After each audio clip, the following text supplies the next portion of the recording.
ஹரே கிருஷ்ணா. அனைவருக்கும் வணக்கம். மீண்டும் இஸ்கான் சேலம் சார்பில் அனைவரையும் வரவேற்கத்துல மிக்க மகிழ்ச்சி. ஒவ்வொரு வெள்ளிக்கிழமை கிருஷ்ணர் புருஷோத்தமராகிய முழு முதற் கடவுள் அப்படிங்கிற புத்தகத்திலிருந்து கிருஷ்ணருடைய ஒவ்வொரு கதைகளை பார்த்துட்டு இருக்கோம். ஸ்ரீமத் பாகவதம் 10வது காண்டத்தின் சுருக்கம் தெய்வ திரு ஆசா பக்தி வேதாந்த சுவாமி ஸ்ரீல பிரபுபாதர் இஸ்கானின் ஸ்தாபக ஆச்சாரியர் கருணையோடு நம்மளுக்கு இந்த புத்தகத்தை வழங்கியிருக்கார். ஒவ்வொரு வாரமும் ஒவ்வொரு கிருஷ்ணருடைய கதையா பார்த்துட்டு அந்த கிருஷ்ணருடைய கதையிலிருந்து ஏதாவது ஒரு தாத்பரியம், ஏதாவது ஒரு பிலாசபிக்கல் தத்துவத்தை எடுத்து டிஸ்கஸ் பண்ணி நம்ம நடைமுறை வாழ்க்கையில அதை எப்படி பயிற்சி பண்ணணும் அப்படின்னு சொல்லி ஏதாவது ஒரு விஷயத்த ஆழமா டிஸ்கஸ் பண்ணிட்டு இருந்தோம். ஸோ தொடர்ந்து 50வது வாரம் கிருஷ்ணர் துவாரகை கோட்டையை நிறுவுதல், Krishna is erecting the Dwaraka fort அப்படிங்கிற ஒரு சாப்டர் இன்னைக்கு பார்க்க போறோம். இந்த கதையை பார்த்துட்டு இன்னைக்கு என்ன விஷயத்த பார்க்க போறோம் அப்படின்னா, கிருஷ்ணருடைய துவாரகை அது ஒரு தனி தீவு, குஜராத்துக்கு பக்கத்துல இருக்கு. ஸோ அந்த துவாரகை பார்த்தீங்க அப்படின்னா கிருஷ்ணர் மறையும் பொழுதே கிருஷ்ணர் அதை அழிச்சிட்டு போறார். ஸோ அதனுடைய கிருஷ்ணருடைய பெரிய பிரம்மாண்டமான மாளிகைகள் அங்க கட்டப்பட்டிருந்தது. ஸோ அந்த மாளிகைகள்லாம் இன்னைக்கும் பார்த்தீங்க அப்படின்னா கடலுக்கு அடியில அதனுடைய சில பகுதிகள்லாம் இருக்கு அப்படின்னு சொல்லி விஞ்ஞான ரீதியா கிருஷ்ணருடைய துவாரகை எப்படி இருந்தது அப்படிங்கிறத இன்னைக்கு ஆராய்ச்சியாளர்கள், விஞ்ஞானிகள், தொல்பொருள் ஆராய்ச்சி நிபுணர்கள் எல்லாம் பாத்தீங்க அப்படின்னா மேற்கோள் காட்டியிருக்காங்க. அந்த விஷயங்கள்ல இருந்து நம்மளால ரொம்ப டெக்னிக்கலா இருக்கும், எந்த அளவுக்கு நம்மளால புரிஞ்சு கொள்ள முடியுமோ அதை பார்க்கறதுக்கு முயற்சி பண்ணலாம். இந்த நிகழ்ச்சியை ஆரம்பிக்கிறதுக்கு முன்னால குருவுக்கும் கிருஷ்ணருக்கும் நம்மளுடைய வந்தனைகளை தெரிவிச்சு நிகழ்ச்சியை ஆரம்பிக்கலாம். ஓம் நமோ பகவதே வாசுதேவாய. ஓம் நமோ பகவதே வாசுதேவாய. ஓம் நமோ பகவதே வாசுதேவாய. ஓம் அஜ்ஞானதிமிராந்தஸ்ய ஞானாஞ்சனாஷலாகயா சக்ஷுருன்மீலிதம் ஏன தஸ்மை ஸ்ரீ குரவே நமः. மூகம் கரோதி வாசாலம் பங்கும் லங்காயதே கிரிமித் கிருபாதம் அஹம் வந்தே ஸ்ரீ குரும் தீனதாரிணம். நமோ விஷ்ணுபாதாய கிருஷ்ணபிரேஷ்டாய பூதலே ஸ்ரீமதே பக்தி விகாச சுவாமினிதி நாமினே. நமோ விஷ்ணுபாதாய கிருஷ்ணபிரேஷ்டாய பூதலே ஸ்ரீமதே பக்தி வேதாந்த சுவாமினிதி நாமினே. நமஸ்தே சாரஸ்வதே தேவின் கௌரவாணி பிரச்சாரிணே நிர்விசேஷ சூன்யவாதி பாஷ்சாத்ய தேசதாரிணே. ஸ்ரீ கிருஷ்ண சைதன்ய பிரபு நித்யானந்த ஸ்ரீ அத்வைத கதாதர ஸ்ரீவாசாதி கௌர பக்த விருந்தா. ஹரே கிருஷ்ணா கிருஷ்ண கிருஷ்ணா ஹரே ஹரே, ஹரே ராமா ராம ராம ஹரே ஹரே. போன வகுப்பு, போன மாதம், போன வாரம், போன வருடம் 49வது திருதராஷ்டிரரின் கெட்ட நோக்கம், இல் மோட்டிவேட்டட் திருதராஷ்டிரா அப்படிங்கிற சாப்டர் நம்ம பார்த்திருந்தோம். ஸோ அதை பார்த்துட்டு நம்ம என்ன அத்தியாயத்துல நம்ம பார்த்திருந்தோம்னா, தொலைக்காட்சிகள், டிவி சீரியல்ஸ் எல்லாம் பார்த்தீங்க அப்படின்னா ஆன்மீக நிகழ்ச்சிகள், மகாபாரதம், ராமாயணம்லாம் நிறைய பிரபலமாயிருக்கு. ஸோ அந்த நிகழ்ச்சிகள் பார்க்கலாமா, அதுல எந்த அளவுக்கு நன்மைகள் இருக்கு, எந்த அளவுக்கு கெட்ட விஷயங்களும் இருக்கு அப்படிங்கிறத நம்ம பார்த்துருந்தோம். ஸோ அதுல நிறைய விஷயங்கள் நம்ம பேசியிருந்தோம். ஸோ அஃப்கோர்ஸ் போன 2 மாதமா நிறைய சுற்றுப்பயணத்துல சேவைகளுக்காக, பல சேவைகளுக்காக நம்ம போயிட்டு இருந்ததுனால நிகழ்ச்சிகளை தொடர்ந்து பண்ண முடியல. ஸோ கண்டிப்பா இனிமே நம்ம ஒவ்வொரு வெள்ளிக்கிழமை தொடர்ந்து பண்ணலாம் கிருஷ்ணருடைய கருணையால். ஸோ அதுல நிறைய விஷயங்கள் நம்ம பார்த்துருந்தோம். ஒரு விஷயம் குறிப்பா நான் ஞாபகப்படுத்திக்க விரும்புறேன், இல்லை சொன்னா தெரியல ஆக்சுவலா. ஸோ என்ன பாயிண்ட் அப்படின்னா, இன்னைக்கு எத்தனையோ சினிமா ஆக்டர்ஸ் அல்லது ப்ரொஃபஷனல் சிங்கர்ஸ், கர்நாடிக் பாடகர்கள், ரொம்ப பிரபலம் வாய்ந்த பாடகர்கள்லாம் இருக்கலாம்.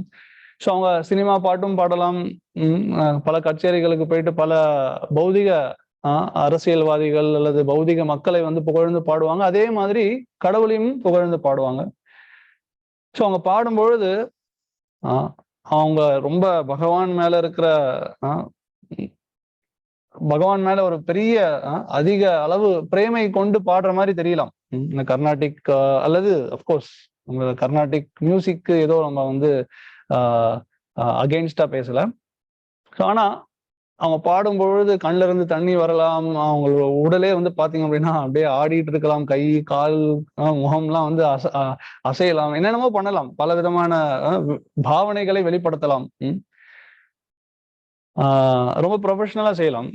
ஸோ அஃப்கோர்ஸ் அவங்களுடைய கிருஷ்ணர் கடவுள் அவங்களுக்கு கொடுத்த கலையை அவரை புகழ்வதற்காக பாடுறது அப்படிங்கிறது தப்பு சொல்லலை. கண்டிப்பா அவங்களுக்கு அதனால பலன் இருக்கு. பட் நான் என்ன கருத்து சொல்ல வரேன் அப்படின்னா, ஸோ அவங்க அதை செய்யறது மூலமாக அது மூலமாக நம்மளுக்கு தூய பக்தி வரும் அப்படிங்கிற விஷயம் இருக்காது. கிருஷ்ணருடைய பேர் ஒரு பக்தர்கிட்ட இருந்து ஒரு பக்தருடைய வாயிலிருந்து கிருஷ்ணரை பற்றி கேட்கறதுக்கும் ஒரு அபக்தர்களுடைய வாயிலிருந்து கேட்கறதுக்கும் முற்றிலும் வேறுபாடு உள்ளது. ஸோ நம்மளுடைய பிறந்த நாளே எடுத்துக்கோங்க. சரி, பிறந்த நாளுக்கு வந்து நம்மளுடைய அப்பா அம்மா வந்து நம்ம கிட்ட வந்து ஹாப்பி பர்த்டே டு யூ அப்படின்னு பாடுறாங்க. அவங்க பணக்காரனா இருந்தாங்க அப்படின்னா ரொம்ப பிரபலம் வாய்ந்த பாடகர்கள்லாம் கூப்பிட்டு நம்மளுடைய பர்த்டே கச்சேரிக்கு நம்மளை புகழ்ந்து பாட சொல்லி காசு கொடுத்தாங்க அப்படின்னா ஓகே, சந்தோஷமா தான் இருக்கும். பட் ஆனா உண்மையான அன்பு யார் மேல செலுத்துவோம்? அவங்களுக்கு நன்றி சொல்லுவோம், காசு கொடுப்போம். ஆனா அன்பு அப்படிங்கிறது யாருக்கிட்ட இருந்து வரும்? அம்மா அப்பா. நம்ம அவங்களுக்கு குரல் வளம் நல்லா இல்லாம இருக்கலாம், ஆனா அன்போட பாடும்பொழுது அவங்க மேலதான் நம்மளுக்கு அன்பு தோணுமே தவிர அந்த பாடுறவங்க மேல வந்து நம்மளுக்கு அன்பு அப்படிங்கிறது பெருசா தோணாது. ஸோ அதுதான் வித்தியாசம். பக்தியோட செய்வதற்கும் ஏதோ கடமை அப்படின்னு செய்வதற்கும் உள்ள வித்தியாசம். ஸோ கடவுள் அப்படின்ற கிருஷ்ணரை பத்தி பாடலாம் எத்தனையோ புகழ் வாய்ந்த புகழ்பெற்ற பாடகர்கள். பட் உண்மையிலே கிருஷ்ணர் மேல அவங்களுக்கு எந்த அளவுக்கு ஈர்ப்பு இருக்கு அப்படிங்கறத முக்கியம். இன்னைக்கு வந்து காசு வருது அப்படிங்கறதுனால கிருஷ்ணரை பத்தி பாடுறாங்க, நாளைக்கு ஸோ அதுதான் முக்கியம். ஸோ எந்த நபர்களுக்கு இப்ப அதே தான் நாடகத்துக்கும் பொருந்தும். யார் இந்த கதாபாத்திரத்துல நடிக்கிறாங்க, பக்தர்களா அபக்தர்களா? ஸோ எனவே இது டீட்டெயிலா நம்ம வந்து போன வகுப்புல பார்த்துருந்தோம். ஸோ இதை ஒரு கருத்து எக்ஸ்ட்ராவா சொல்லணும் விருப்பப்பட்டேன். ஸோ அதனால சொன்னேன். ஸோ இந்த வாரம் அத்தியாயம் திருதராஷ்டிரர் உடைய மோசமான நிலை என்ன அப்படிங்கிறது நம்ம பார்த்துருந்தோம். விதுரர், அக்ரூரர், அந்த கதையெல்லாம் நம்ம பார்த்தோம். ஸோ கிருஷ்ணர் இப்போ இன்னும் மதுரையில தான் இருக்கார். கம்சனை கொண்ட பிறகு கம்சனுடைய 2 மனைவிகள், அஸ்தி பிராப்தி அப்படிங்கிற 2 மனைவிகள், அவங்க பார்த்தீங்க அப்படின்னா அவங்களுடைய கம்சன் அவங்களுடைய கணவர் இறந்த பிறகு அவங்களுடைய சொந்த வீட்டுக்கு திரும்ப போறாங்க. ஜராசந்தனுடைய மகள்கள். ஜராசந்தன் பாத்தீங்க அப்படின்னா மகதா அப்படிங்கிற அந்த இடத்த வந்து ஆட்சி செய்துட்டு இருந்தார். அது இந்த காலத்துல பீகார் இருக்கிற இடம் அப்படின்னு சொல்லப்படுது.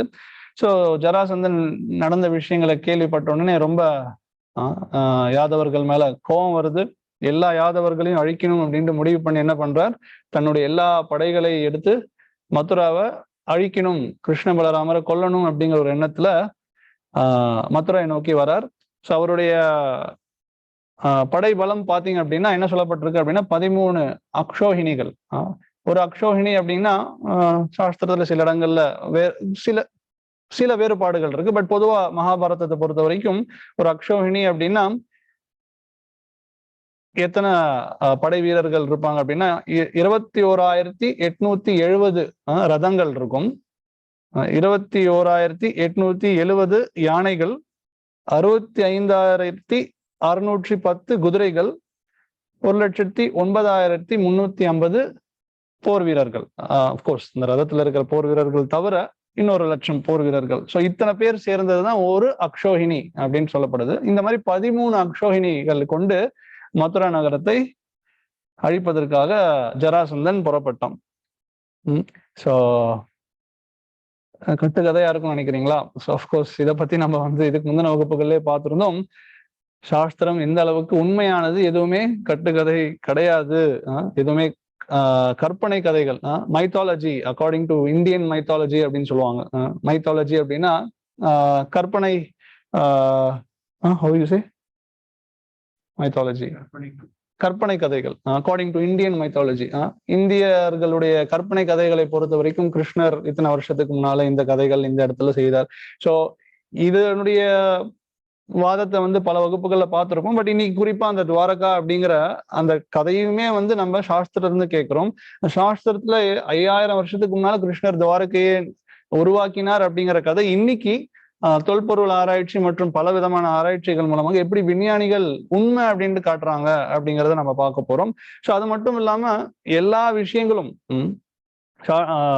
அப்கோர்ஸ் இது கம்ப்ளீட்டா டிஃப்ரெண்ட் டாபிக். சாஸ்திரம் எந்த அளவுக்கு உண்மையானது அப்படிங்கிறத நம்ம ஏற்கனவே சொன்ன மாதிரி வேற வகுப்புல பார்த்தோம். பட் ஒரு கதையை எழுதுறாங்க அப்படின்னா உண்மையிலேயே ஒரு கதை அப்படின்னா நம்ம நம்புற மாதிரி எழுதுறதுக்கு தெரியாதா? என்ன எதுக்கு இத்தனை ஆயிரம் அப்படின்னு சொல்லணும்?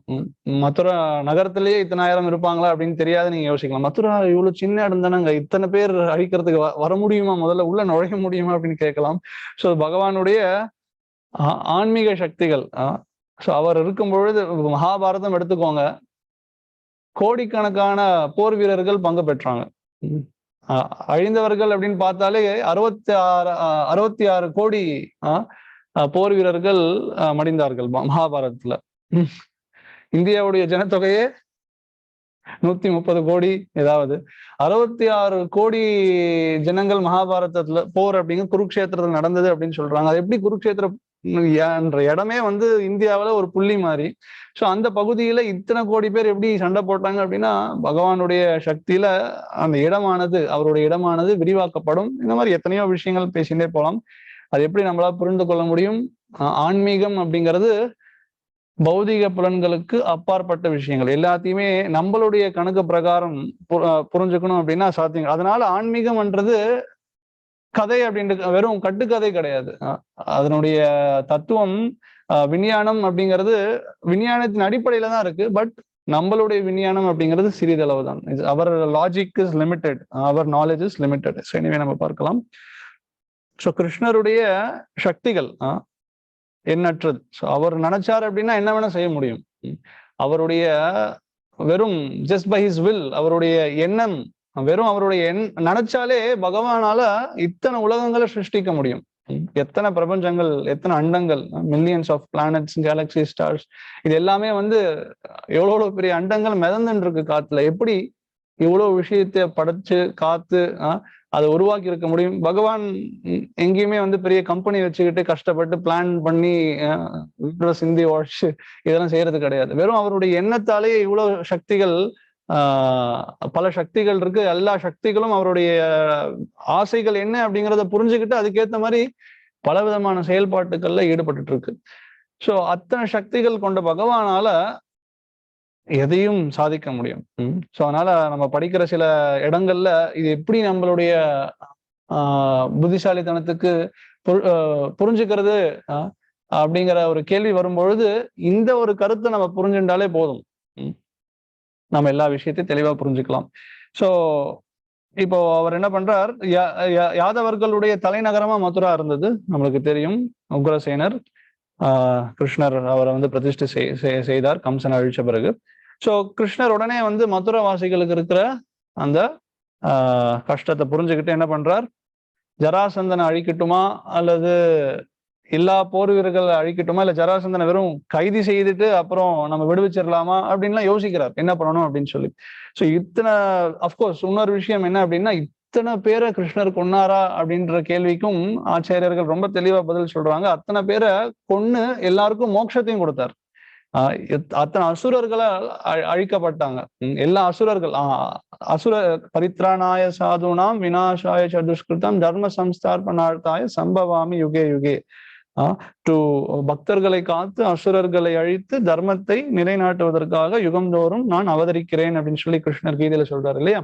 ஸோ அசுரர்களை அழிக்கிறது மூலமாகவும் அவங்களுக்கு மோட்சத்தை கொடுக்கிறார் கிருஷ்ணர். இந்த அசுரர்கள்லாம் வந்து மறுபடியும் மனுஷ ஜென்மத்தை அடைஞ்சு அவங்க வந்து பக்தி செய்து பகவான் கிட்ட அடையிறதெல்லாம் வந்து கிட்டத்தட்ட சாத்தியமே இல்லை சொல்ல முடியாது. பட் பல கோடி வருடங்கள், பல கோடி யுகங்கள் ஆகலாம். ஆனா கிருஷ்ணன் என்ன பண்றார், அத்தனை ஜென்மம் அவன் கஷ்டப்படாம இந்த ஜென்மத்திலேயே அவனுக்கு மோட்சத்தை கொடுக்குறேன் அப்படின்னு சொல்லி மோட்சத்தை கொடுக்குறார். அவங்களுடைய எண்ணம் என்ன, தீய எண்ணம். என்ன எண்ணம், பக்தர்களை அழிக்கிறதுக்காக இத்தனை பேர் வராங்க, நல்லவர்களை அழிக்கிறதுக்காக இத்தனை அசுரர்கள் கூட கூட ஒண்ணு சேர்ந்து வரும்பொழுது அவங்கள வந்து கொல்லாம விட முடியுமா? ஸோ வெறும் எண்ணிக்கை அளவுல பெருசா இருக்கேங்க, எப்படிங்க அந்த அளவுக்கு மக்கள் வாழ்ந்துட்டு இருந்தாங்க அப்படிங்கிறத புரிஞ்சுக்கணும். ஸோ இப்போ கிருஷ்ணர் யோசிச்சார், அசுரர்களை அழிக்கிறதுக்காக நான் வந்திருக்கேன். ஸோ ஜராசந்தன் வந்து இத்தனை பேரை வந்து இத்தனை அசுரர்களை நான் ஒவ்வொன்றா போயிட்டு விருந்தாவனத்துல பூத்தனை, அகாசுரன், பகாசுரன் ஒவ்வொருத்தரா கிருஷ்ணன் அழிச்சுட்டு இருந்தார். இங்க லட்சக்கணக்கில் ஒன்னா வந்திருக்கிறாங்க.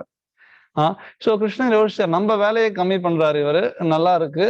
ஸோ ஜராசந்தனை அழிச்சிட்டோம் அப்படின்னா மறுபடியும் போயிட்டு இத்தனை பேரை கூட்டு வர மாட்டான். ஸோ அதனால ஜராசந்தனை கூட்டு வந்த போர் வீரர்களை மட்டும் அழிச்சிட்டு ஜராசந்தனை மறுபடியும் திரும்ப அமைச்சிட்டோம் அப்படின்னா ஜராசந்தன் என்ன பண்ணுவான், போயிட்டு மறுபடியும் சண்டை போடுறதுக்கு எல்லா அசுரர்கள் திரட்டிட்டு வருவான். சோ நம்ம வேலை வந்து கொஞ்சம் கம்மியாயிடும் அப்படின்னு சொல்லி கிருஷ்ணர் புத்திசாலித்தனமா யோசிச்சு என்ன பண்றார், எல்லாருக்கும் ரொம்ப எளிமையா மோட்சம் கொடுக்கறதுக்கான வழியை வந்து வகுத்து செயல்படுத்துறார். நம்ம ஓட்டிட்டு போற கார்ல நிறைய எறும்பு அடிக்கடி வந்துகிட்டே இருந்தது. நம்ம பிரசாதம் நம்ம பார்க்கிற பக்தர்களுக்கு நண்பர்களுக்கு எல்லாருக்கும் கொடுப்போம் அப்படிங்கிறனால கார்ல வந்து நிறைய பிரசாதம் வச்சிருந்தோம்.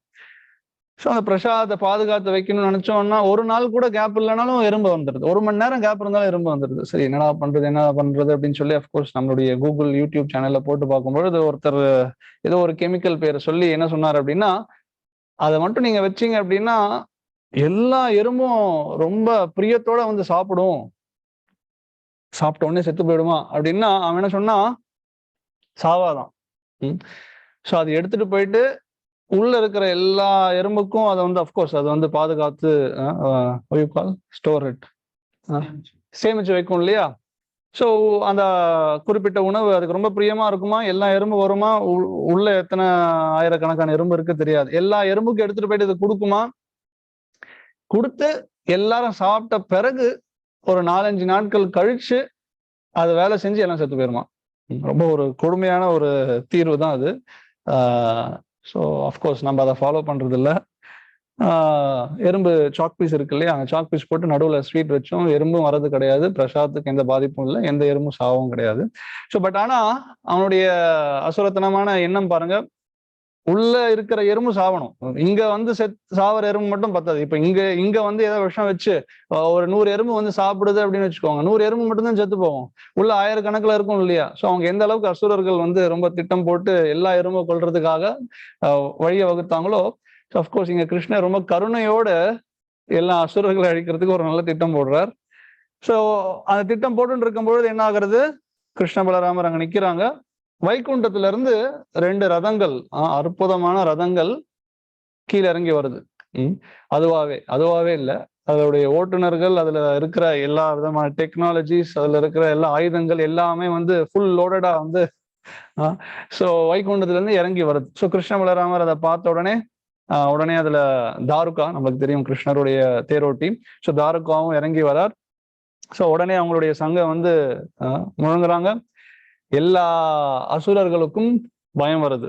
கிருஷ்ண பலராமர் 2 பேர் தான், வேற யாரும் கிடையாது. ஆனா அந்த பக்கம் லட்சக்கணக்கான போர் வீரர்கள். ஸோ எல்லாரும் சேர்ந்து கிருஷ்ண பலராமரை சுற்றி சண்டை போடுறதுக்கு முயற்சி செய்யும் பொழுது மதுரா நகரத்துல இருக்கிற உயர் கட்டிடங்கள்ல ஏறி பக்தர்கள்லாம் இந்த விஷயத்த பார்க்கணும், இந்த சண்டையை பார்க்கணும் அப்படின்னு சொல்லி ஆர்வம் பார்க்கும்பொழுது கிருஷ்ண பலராமரே அவங்க கண்ணுக்கு தெரியல. அந்த வருத்தத்துல பல பக்தர்கள் மயக்கம் போட்டு விழுந்துடுறாங்க. ஸோ ஜராசந்தன் கிருஷ்ண பலராமரை பார்த்து கொஞ்சம் கருணை கொள்றான். சின்ன குழந்தைங்க, கிருஷ்ணருக்கு என்ன வயசு 11, சின்ன குழந்தைங்க, இவங்க கூட போய் சண்டை போடுறது எந்த விதத்துல கருணையோட அவங்கள வந்து என்ன பண்றது, கருணை உள்ளம் வருது அவருக்கு. உடனே என்ன சொல்றார், கிருஷ்ணரை பார்த்து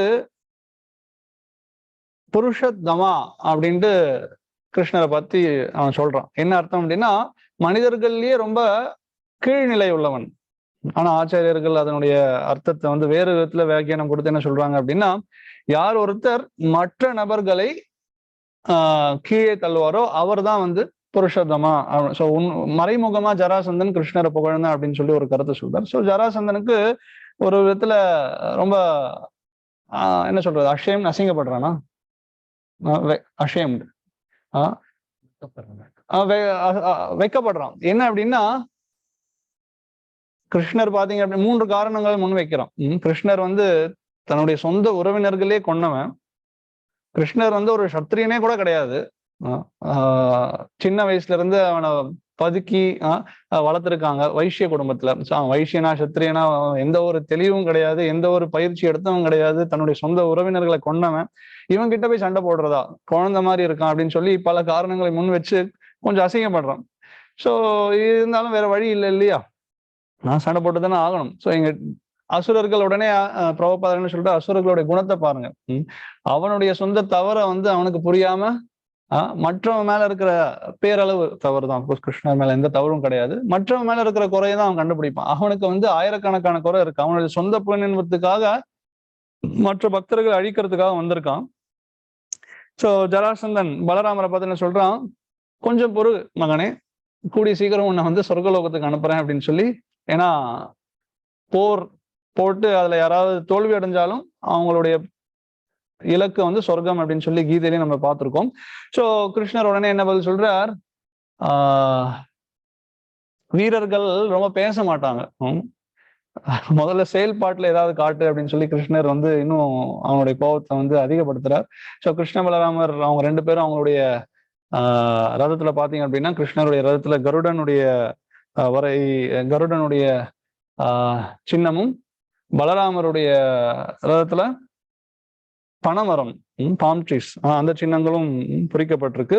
ஸோ மதுரவாசிகள்லாம் ஒரே பயத்துல இருக்காங்க. ஸோ கிருஷ்ணர் அவங்க பயத்தை போக்குறதுக்கு உடனே தன்னுடைய சாரங்க, கிருஷ்ணருக்கு பேர் சாரங்க பாணி, தன்னுடைய வில் அம்பை எடுத்து உடனே எல்லா சூரர்களையும் அழிக்கிறதுக்கு முயற்சி பண்றார். தன்னுடைய ஒவ்வொரு அம்பு பாத்தீங்க அப்படின்னா ஏதோ சூறாவளி மாதிரி ஒவ்வொரு அம்பா பாஞ்சுதான். எல்லா யானைகள், எல்லா குதிரைகள், எல்லா போர் வீரர்கள் எல்லாருமே மடிந்தாங்களாம். அந்த இடமே பாத்தீங்க அப்படின்னா ரத்த வெள்ளமா ஓடிட்டு இருந்துதான். ஸோ அந்த வீரர்களுடைய தலை, கால், கை, மகுடங்கள் இதெல்லாமே பாத்தீங்க அப்படின்னா பாகவத்துல நல்லா விளக்கியிருக்காங்க. ஒவ்வொன்று இப்போ நதியில எப்படி மீன்கள், செடி கொடிகள்லாம் இருக்குமோ, பல விதமான செடிகள்லாம் இருக்குமோ, ஸோ பார்க்கும் பொழுது ஒவ்வொரு விஷயத்துக்கும் ஒவ்வொரு பொருளோட ஒப்பிட்டு பேசிட்டு இருந்தான். ஸோ ரத்த வெள்ளமா ஓடிட்டு இருந்தது. ஸோ இத பார்த்து ஜராசந்தனுக்கு என்ன பண்றது புரியல. ஸோ உடனே தன்னுடைய நாட்டுக்கு திரும்பி போறதுக்கு முயற்சி செய்யறான். ஸோ இங்க ஒரு விஷயம் நம்ம புரிஞ்சுக்கணும். இத பார்க்கும்பொழுது கிருஷ்ணர் பகவான் தான், அவருக்கு எண்ணற்ற சக்திகள். பட் ஆனா அவர் ஒரு சாதாரண மானிட ரூபத்துல இருந்துட்டு தன்னுடைய கடவுளுக்கான சக்திகளை வெளிப்படுத்தும் பொழுது அதை பார்க்கும் பொழுது ரொம்பவே ஆச்சரியகரமா இருக்கும். பகவானுக்கு இதெல்லாம் பெருசு கிடையாது. அவர் முயற்சி எடுக்காமலேயே எல்லாமே அவரால் எல்லாரையும் கொண்டிருக்க முடியும். பட் இருந்தாலும் அவர் என்ன பண்றார், சில ஒரு மானிட ரூபத்துல இருக்கிறதுனால அவருடைய முயற்சிகள் ரொம்ப சுவாரஸ்யமா, பக்தர்கள் புகழக்கூடியதா இருக்கும். இதெல்லாம் பார்க்கும்பொழுது அசுரர்களுக்கு எப்பவுமே பகவான் மேல குற்றம் கண்டுபிடிக்கணும் அப்படிங்கிற ஒரு எண்ணத்துலதான் இது எல்லாத்தையுமே கேட்பாங்க. ஸோ அப்பேற்பட்ட நபர்களுக்கு எந்த விதமான தூய்மையும் வராது. பாகவதத்தை கேட்கறதுக்கு மூலமாக நம்முடைய மனசு தூய்மை அடையிறது, பக்தர்களுடைய இன்பமானது அதிகரிக்கப்படுது. ஆனா அசுரத்தனமான எண்ணத்துல கேட்கும் பொழுது எந்த விதமான புண்ணியமும் அவங்களுக்கு கிடைக்கிறது கிடையாது. ஸோ நம்பிக்கையோட பகவான் பற்றியான விஷயங்களை கேட்கணும், பக்தர்களுடைய திருவாயிலிருந்து கேட்கணும். ஸோ அந்த பக்தர்கள், அபக்தர்கள். ஸோ அபக்தர்கள் கிட்ட இருந்து கேட்கும் பொழுது அவங்க பேசுறது கிருஷ்ணரை பத்தி பேசினாலும் அது விஷத்தோட ஒப்பிடப்படுது. ஒரு பாம்பு தீட்டின பால் பார்த்தீங்க அப்படின்னா பார்க்கறதுக்கு அதே மாதிரி வெள்ளை கலர்ல பால் வாசனை எல்லாம் அதே மாதிரி இருக்கலாம். ஆனா அதை குடிச்சோம் அப்படின்னா விஷம், நல்லது வருமா இல்லையா அப்படிங்கிறது மட்டும் கருத்து கிடையாது. மரணம் அடைஞ்சிரும். அதே மாதிரிதான் பக்தர்கள் கிட்ட இருந்து கேட்கும் பொழுது பிரபுபாதர், ஆச்சாரியர்கள், ராமானுஜாச்சாரியார், மத்வாச்சாரியர், ஆழ்வார்கள், சைத்தன்ய மகாபிரபு, கிருஷ்ணருடைய பக்தர்கள் கிட்ட இருந்து இந்த விஷயம் கேட்கும் பொழுது அதனுடைய விளைவே பாத்தீங்கன்னா முற்றிலும் வேறுபட்டதா இருக்கும். ஸோ இங்க பாத்தீங்க அப்படின்னா ஆச்சாரியர்கள் ஒரு கதையை சொல்லி நம்ம கேள்விப்பட்டிருப்போம். ஒரு பிராமணர், அப்புறம் ஒரு காப்லர், செருப்பு தைக்கிறவர். ஸோ நாரதர் ஒரு சமயம் அந்த வழியா வந்துட்டு இருக்கும் பொழுது இவங்க 2 பேரும் தனித்தனியே நாரதர் கிட்ட கேட்குறாங்க, பகவான் கிட்ட நான் எப்போ இந்த ஜென்மம் முடிஞ்ச பிறகே பகவான் கிட்ட போயிடுவேனா அப்படிங்கிற ஒரு கேள்வியை கேட்குறாங்க. ஸோ நாரதர் வைகுண்டத்துக்கு போயிட்டு பகவானை பார்த்துட்டு பகவான் கிட்ட இந்த கேள்வி கேட்கிறார். ஒரு பிராமணர் இந்த கேள்வியை கேட்டார், அப்புறம் ஒரு செருப்பு தைக்கிறவரும் அந்த கேள்வியை கேட்டார். அப்படின்னு சொன்ன உடனே ஸோ நாராயணர் என்ன சொல்றார், சரி நீ அவங்க கிட்ட போய் சொல்லு. முதல்ல என்ன பதில் சொல்றாருன்னா, அப்கோர்ஸ் அந்த செருப்பு தைக்கிறவர் தான் என்கிட்ட வருவாங்க. அந்த பிராமணர் எப்போ வருவார் அப்படிங்கிற எண்ணம் எனக்கு தெரியல. பல பிறவிகள் கண்டிப்பா எடுப்பாரு அப்படின்னு சொல்லும்பொழுது நாரதருக்கு ஆச்சரியமா இருக்கும். என்னடா இது அப்படின்னு சொல்லி. சரி, நான் ஒரு கேள்வி, ஒரு கருத்தை சொல்றேன், அதை போய் அவங்களுக்கு சொல்லு, அது மூலமாக நீ புரிஞ்சுப்ப நான் ஏன் இப்படி சொல்றேன் அப்படிங்கிறத வந்து நாராயணர் சொல்றார். சோ என்ன சொல்றாரு அப்படின்னா, நான் வைகுண்டத்துக்கு வந்த பொழுது, நாரதர் நீ வைகுண்டத்துக்கு வந்த பொழுது, நான் அதாவது நாராயணர் யானைய ஊசியோட நுனியில பாத்தீங்கன்னா ஒரு how you call that ஓட்டை, ஊசியோட நுனியில அந்த ஓட்டை இருக்கும் இல்லையா? சோ யானைய வந்து அந்த ஊசி ஓட்டையில நான் கோத்துக்கிட்டு இருந்தேன் அப்படிங்கிறத நீ போயிட்டு 2 பேருக்கும் சொல்லு. அவங்களுடைய விடை என்ன இருக்கும் அப்படிங்கிறத பார்த்து நீயே புரிஞ்சுப்ப நான் ஏன் இப்படி உனக்கு பதில் சொன்னேன் அப்படின்னு சொல்லி. சரி, நாரதர் அதே மாதிரி கீழே வந்து பிராமணரை பார்க்கிறார். ஸோ பிராமணரே பகவான் என்ன பண்ணிட்டு இருந்தார் வைகுண்டத்துக்கு போனியே அப்படின்னு கேட்கும் பொழுது என்ன சொன்னார்? பகவான் வந்து ஊசியுடைய நுனியில ஒரு யானையை கோத்துட்டு இருந்தார் அப்படின்னு சொல்லும் பொழுது, அது எப்படி சாத்தியம்? அதெல்லாம் வாய்ப்பே கிடையாது. எப்படி அவ்வளவு பெரிய யானையே ஊசியுடைய சின்ன ஓட்டையில? சோ ஒருவேளை வைகுண்டத்துல யானை சின்னதா இருந்து ஊசியோடைய ஓட்டை பெருசா இருக்குமோ அப்படிங்கறதெல்லாம் வந்து கற்பனை பண்ணக்கூடாது. சோ அது எப்படி சாத்தியம் அப்படின்னு கேட்டுறாரு. சோ அதே கருத்தை வந்து அந்த செருப்பு தைக்கிறவர்கிட்ட வந்து சொல்லும் பொழுது அவர் என்ன விடை சொல்றார்? ஆஹா, பகவானுடைய எண்ணற்ற சக்திகளால அவருக்கு சாத்தியம் இல்லாதது ஏதாவது இருக்கா அப்படிங்கிற கருத்தை சொல்லி ஒரு உதாரணத்தையும் சொல்றார். அங்க இருக்கிற ஒரு ஆலமரம், அந்த ஆலமரம் பாத்தீங்க அப்படின்னா ஒரே ஒரு விதையில இருந்து அவ்வளோ பெரிய மரம் வந்திருக்கு. அவ்வளவு பெரிய மரத்துல ஆயிரக்கணக்கான விதைகள் மறுபடியும் உற்பத்தி ஆகுது. அதுல ஒரு விதையில இருந்து இவ்வளவு பெரிய ஆலமரம், மறுபடியும் அந்த ஆலமரத்துல இருந்து ஆயிரக்கணக்கான விதைகள். சோ பகவான் இவ்வளவு பெரிய ஆலமரத்தை ஒரு சின்ன விதைக்குள்ள வச்சு வச்சிருக்கும் பொழுது அவரால எது சாத்தியம் இல்லை அப்படின்னு சொல்ல முடியும் அப்படின்னு சொல்லி பகவான் மேல இருக்கிற நம்பிக்கை, அது தத்துவ ரீதியாக அவர் நாரதருக்கு சொல்லும் பொழுது நாரதருக்கு புரிய வருது. சோ பேரளவுல வந்து ஒரு பக்தரா இருக்கலாம், நாமம் போட்டிருக்கலாம், பட்டை போட்டிருக்கலாம், ஆனா பகவான் மேல எந்த அளவுக்கு அன்பு இருக்கு, பகவான் மேல எந்த அளவுக்கு நம்பிக்கை இருக்கு அப்படிங்கிறது ரொம்பவே முக்கியம். அங்கதான் வந்து பக்தி அப்படிங்கிறது வேறுபடுது. ஏட்டளவுல வந்து நம்ம வந்து ஏற்கனவே சொன்ன மறுபடியும் அதே சினிமா ஸ்டார்ஸ் பகவான் பத்தி பாடுறது, அல்லது பக்தர்கள் பாடுறது, சிங்கர்ஸ், கர்நாடிக் மியூசிஷியன்ஸ், சோ அவங்க எந்த அளவுக்கு பகவான் மேல நம்பிக்கை வச்சிருக்காங்க, பகவான் மேல எந்த அளவுக்கு ஆர்வம் காட்டுறாங்க தெரியாது. சோ அதனால அதுல இருந்தே நம்ம புரிஞ்சுக்கலாம் எந்த அளவுக்கு பக்திக்கு உகந்தது அந்த விஷயங்கள் அப்படின்னு சொல்லி. சோ ஆஃப்கோர்ஸ் இங்க இப்போ ஜராசந்தன் என்ன பண்றான்? திரும்ப தன்னுடைய நாட்டுக்கு போய் அங்க இருக்கிற தன்னுடைய நண்பர்களுடைய கருத்தை வந்து அவன் கருத்தை எல்லாம் எடுத்துக்கிட்டு, ஏன்னா மற்ற நண்பர்கள்லாம் வந்து ஒரே ஊக்கம் கொடுக்குறாங்க. நீ வந்து நல்லாதான் சண்டை போட்டிருப்ப, உன்னுடைய சக்திக்கு எதுவுமே ஈடு இல்லை, ஏதோ கொஞ்சம் கெட்ட காலம், அவங்களுடைய நல்ல காலம், தோல்வி அடைஞ்சிட்ட, நீ அதை பத்தி எல்லாம் பயப்படாத, தைரியமா போயிட்டு மறுபடியும் சண்டை போடு அப்படின்னு சொல்லி ஊக்கத்தை கொடுக்குறாங்க. சோ அசுரர்களுடைய நண்பர்கள் இப்படிதான் இருப்பாங்க. சோ சோ மதுரால அதே சமயம் கொண்டாட்டங்கள், ஒரே கோலாகலம், பலவிதமான விழா கோலம். அங்க பாத்தீங்க அப்படின்னா நடனம், பாட்டு, இசை, சடங்குகள், தேவர்கள்லாம் பாத்தீங்க அப்படின்னா கிருஷ்ண பலராமருக்கு மலர்களை தூவி கிருஷ்ண பலராமரை புகழ்ந்து அவங்களும் பல விதமான கொண்டாட்டங்கள்ல ஈடுபடுறாங்க. சோ கிருஷ்ண பலராமர் அந்த போர் வீரர்கள் அந்த யானைகள்லாம் போட்டிருந்த அந்த பலவிதமான ஆபரணங்கள்லாம் கொண்டு வந்து இங்க உக்ரசேனருக்கு அர்ப்பணிக்கிறாங்க. ஸோ இந்த மாதிரி மதுராவில் ஒரே கோலாகலம். ஸோ ஜராசந்தனுக்கு அவங்களுக்கு எந்த அளவுக்கு அவங்க நண்பர்கள் ஊக்கத்தை கொடுத்தாங்க அப்படின்னா, 17 தடவை இதே மாதிரி இவ்வளோ பெரிய ஆள்பலம் அக்ஷோகிணிகள், 13 அக்ஷோகிணிகளை கொண்டு வந்து கிருஷ்ணர் பலராமரை அழிக்கிறதுக்காக ஜராசந்தன் முயற்சி செய்யறான். 17 தடவையும் எல்லாரையுமே வந்து கிருஷ்ணர் கொண்டு குவிச்சிட்டார். அத்தனை தடவையும் ஜராசந்தன் அதே மாதிரி கைது செய்து அதே மாதிரி விடுவிச்சு அவனை அசிங்கப்படுத்தி திரும்ப அமைச்சிடுறாங்க. அவனும் கொஞ்சம் கூட சொரண வெக்கமே இல்லாம திரும்ப போயிட்டு, ஏன்னா க்ஷத்ரியனுக்கு வந்து போர்ல சண்டை போட்டு மடியறதான் வந்து தன்னுடைய வீரத்தை வெளிப்படுத்துற மாதிரி. ஜெயிக்கலனாலும் பரவாயில்ல, தோல்வி அடைஞ்சு வீட்டுக்கு யாரும் போக மாட்டாங்க. ஆனா ஜராசந்தனுடைய கோழத்தனம், 17 தடவை தோல்வி அடைஞ்சும் திரும்ப போயிட்டு மறுபடியும் முயற்சி எடுக்கலாம், ஒரு அல்ப ஆசை. 17 தடவையும் வந்து பாத்தீங்க அப்படின்னா தோல்வி அடைகிறோம். நம்ம நிறைய பேர் நியூ இயர் எல்லாம் வந்து பாத்தீங்கன்னா சபதம் எடுத்திருப்பாங்க, உறுதிமொழி. டெய்லி வந்து நான் ஜாக்கிங் போவேன், வாக்கிங் போறேன், ஜிம்முக்கு போய் எக்ஸசைஸ் பண்ணணும்.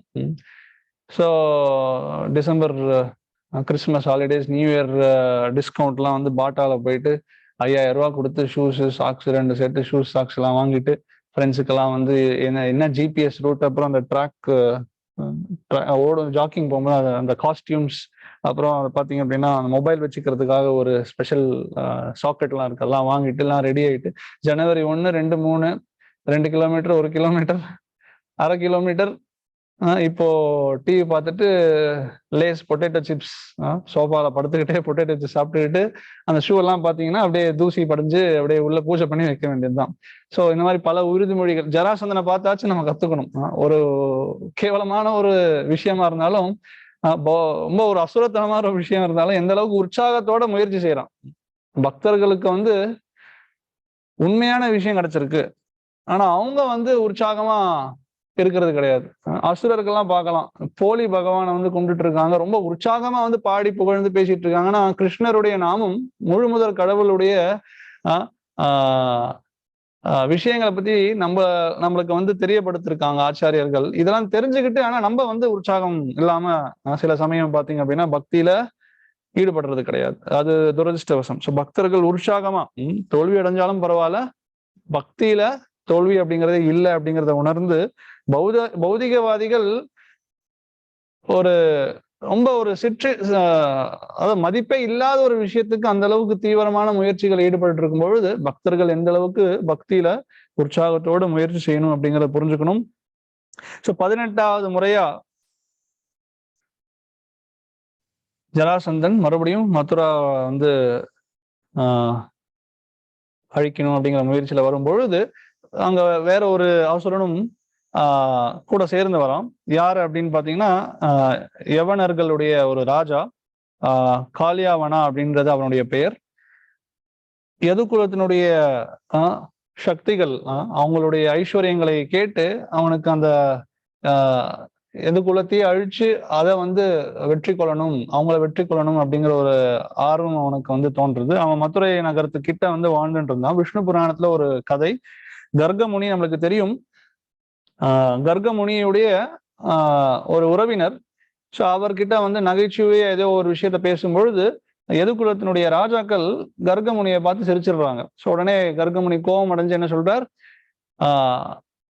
எதுகுலமே வந்து பயப்படுற அளவுக்கு நான் ஒரு மகனை வந்து ஈண்டெடுக்கணும் அப்படின்னு சொல்லி கர்கமுனியை வந்து கோபத்தோட அவங்களுக்கு சொல்லும் பொழுது சிவனுடைய கருணையால ஒரு யவனகுல ராஜாவுடைய மனைவி, அந்த மனைவியுடைய வயிற்றுல வந்து ஒரு மகனை வந்து பெற்றெடுக்கிறார். காளியாவனா அவனுடைய பெயர். ஸோ அவர் வந்து நாரதருடைய வழிகாட்டுதல், நாரதர்கிட்ட ஒரு விஷயங்களை கேள்வி கேட்டு என்ன தெரிஞ்சுக்கிறான், இந்த உலகத்திலேயே சக்தி வாய்ந்த ராஜா யார், சக்தி வாய்ந்த ராஜாங்கம் என்னது அப்படின்னு கேட்கும் பொழுது எதுகுலத்தினை பற்றியுடைய விஷயங்களை நாரதர் தெரிவிக்கிறார். ஸோ அவன் என்ன பண்றான், 30 மில்லியன்னா 3 கோடி 3 கோடி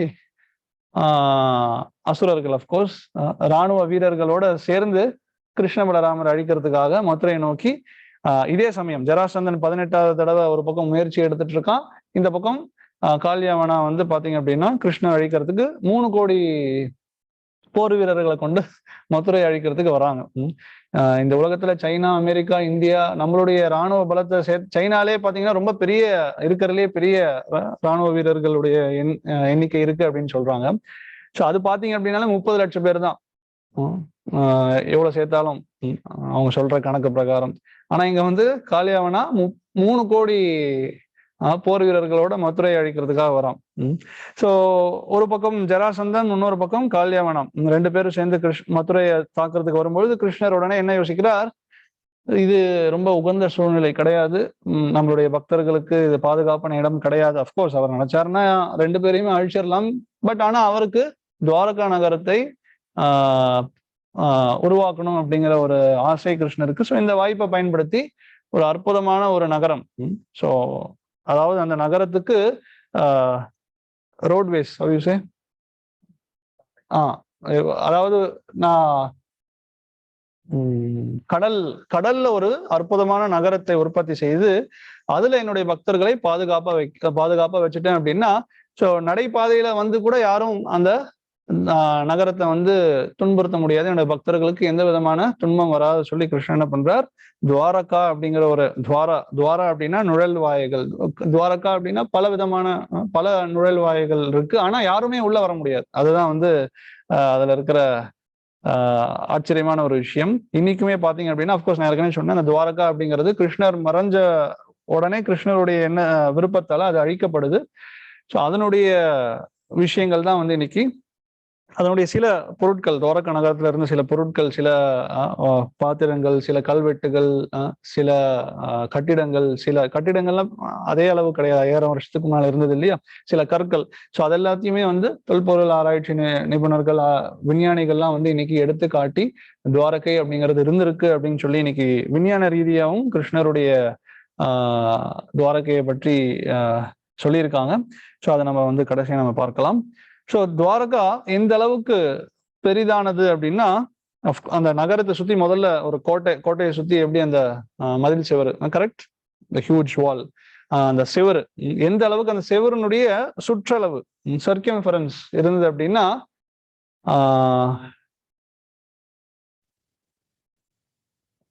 160 கிலோமீட்டர்.